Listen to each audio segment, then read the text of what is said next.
4 PM news network में दोस्तों आपका स्वागत है। मैं हूं आपके साथ राशिद ज़हीर।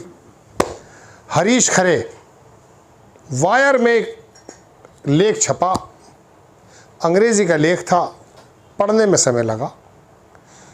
पढ़ता रहा सीन 1, सीन 2, सीन 3, सीन 4।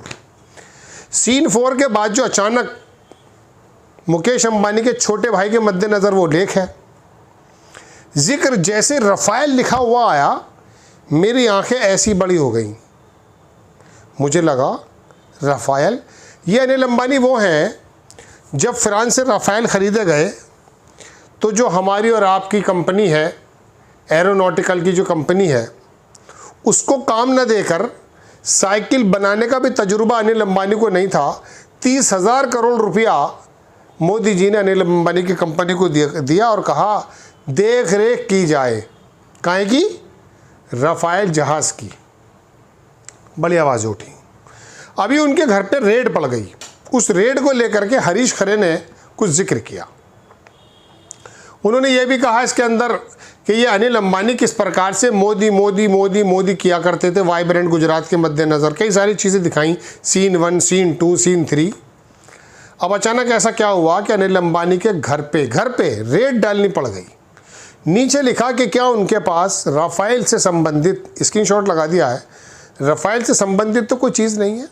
अचानक उपराष्ट्रपति धनखड़ का इस्तीफ़ा और अनिल अंबानी के घर पे छापा, ये दोनों चीज़ें जब आई दिमाग में तो लगा यूं कि साहब, हमें आपके सामने तो सीधी सीधी खबरें रखी जाती हैं। राहुल गांधी ने अधिकार रैली निकाल दी और मोदी जी ने ये कह दिया, खबरें तो कुछ और हैं। इस पूरे लेख में दोस्तों यूपीए का जिक्र है, जब मनमोहन सिंह प्राइम मिनिस्टर थे। मनमोहन सिंह के दूसरे कार्यकाल के आखिरी समय ये जो बिजनेसमैन हैं बड़े बड़े, इनमें आपस में कन्फ्लिक्ट हो गया था सरकार को लेकर। तभी जानकारों का कहना यह था कि सरकार अब चलेगी नहीं, क्योंकि कांग्रेस हो या बीजेपी की सरकार, चलाने वाले यही लोग हैं। आप सोचते हो तुम वोट लेके जब निकलता है ना वो एक आदमी और कहता मैं बदल के रख दूंगा सारे घर के, तेरे बस की कुछ नहीं है, तू नहीं बदल सकता। बदलने वाले वो हैं जब 2014 से पहले आडवाणी को छोड़ करके मोदी को बनाया गया कि प्राइम मिनिस्टर कैंडिडेट, तो उसने कहा धन का तो इंतज़ाम मैं करूँगा। वो टाटा बिरला खिरला सब ने पैसे दे दिए, बहुत मोटी रकम। तो ये बिजनेसमैन जिधर को चले जाते हैं उधर नीतियाँ बनने लगती हैं, सरकारें बन जाती हैं, सरकारें बनती हैं फिर नीतियाँ बन जाती हैं। तो अब ऐसे में अभी कन्फ्लिक्ट चल रहा है अडानी और अंबानी का। इस मद्देनज़र ये लेख बड़ा इंपॉर्टेंट है। और इसमें जब उन्होंने कहा कि क्या अंबानी के मद्देनज़र अनिल अंबानी के पास रफ़ाइल से संबंधित कुछ चीज़ है, तो क्या डराया जा रहा है उनको? उन पर तो ज़्यादा पैसे भी नहीं है वैसे इन दिनों। 2,5-3 हज़ार करोड़ रुपए का कोई बैंक का मामला था, लिया लोन किसी और काम के लिए था, दिया कहीं और है। इस बात का मामला है, पुराना मामला खोला अब जा रहा है। तो दरअसल अब बताया जा रहा है बड़े बड़े बिजनेसमैन्स को कि देखिए, अगर आपने ट्रम्प के साथ मिलकर, जॉर्ज सोरोस के साथ मिलकर, किसी और बाहरी ताकत के साथ मिलकर, अंदरूनी ताकत के साथ मिलकर, राहुल गांधी के साथ मिलकर कोई भी खेल खेला तो खेल को खेल दिया जाएगा। क्या ये बात है? या वाकई अनिल अंबानी के हाथ में रफ़ाइल से जुड़ी कोई ऐसी चीज़ें मौजूद हैं जो इन पर इल्ज़ामात लगे थे?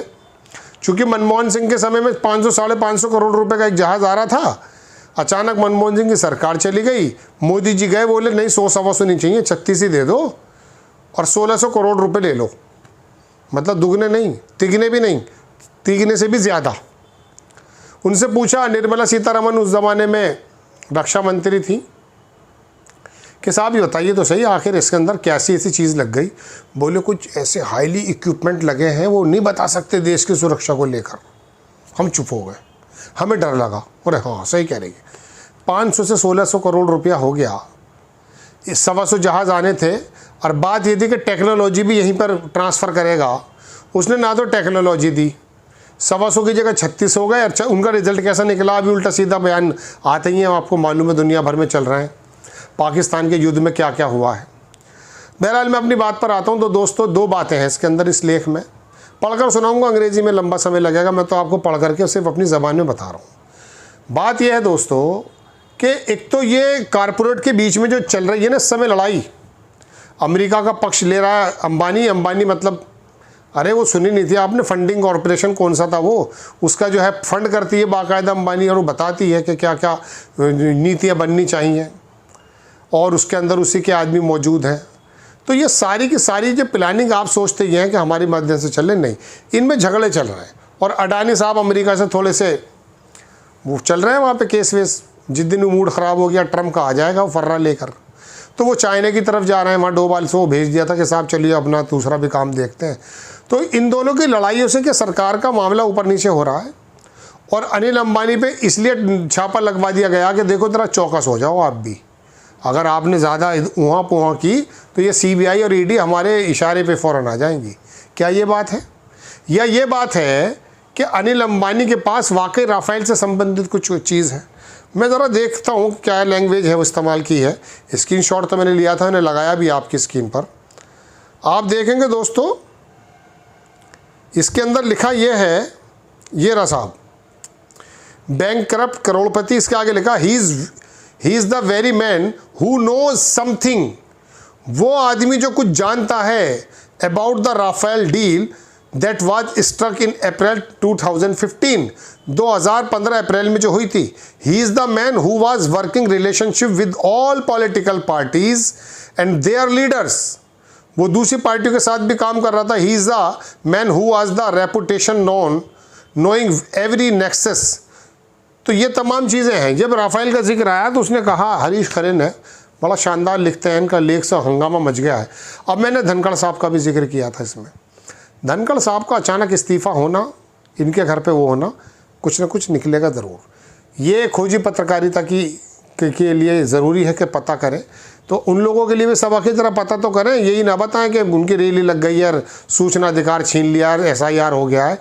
ये भी पता करो सरकारें बैकडोर से चलाता कौन है, पॉलिसीज़ लाता कौन है, किनके मद्देनज़र सरकारें काम करती हैं, इलेक्शन में यदि पैसा लेती हैं तो बाद में उनके लिए कैसे कैसे काम किया जाता है, राफेल डील के पीछे क्या था, अनिल अंबानी को क्यों दे दिया गया था ठेका उपरा, ये सारी चीज़ें मानने जानने की बातें होती हैं। तो ये लेख बड़ा इंपॉर्टेंट है, कई तरफ जाता रही। अनिल अंबानी तो बड़ी तारीफ़ें कर रहा था, बोल ये रहा था भाई कि 3 महापुरुष गुजरात से निकले, एक तो महात्मा गांधी, एक पटेल साहब और तीसरे जो है मोदी जी। अमित शाह को मान ही नहीं रहा था, गलत बात है। तो दोस्तों बात यह है कि ये लेख जो है बहुत सारी बातों की बारे में है। अनिल अंबानी के घर पे छापा क्यों लगा, घर पे छापा, रेड लगना बड़ी बात है। आपको खबर अगर अच्छी लगती है बराए करम चैनल को सब्सक्राइब भी किया कीजिए, लाइक भी किया कीजिए और अपने ग्रुप्स में इसको डिस्ट्रीब्यूट कर दीजिएगा। नेक्स्ट टाइम मैं किसी खबर के साथ हाजिर हो जाता हूँ। जय हिंद।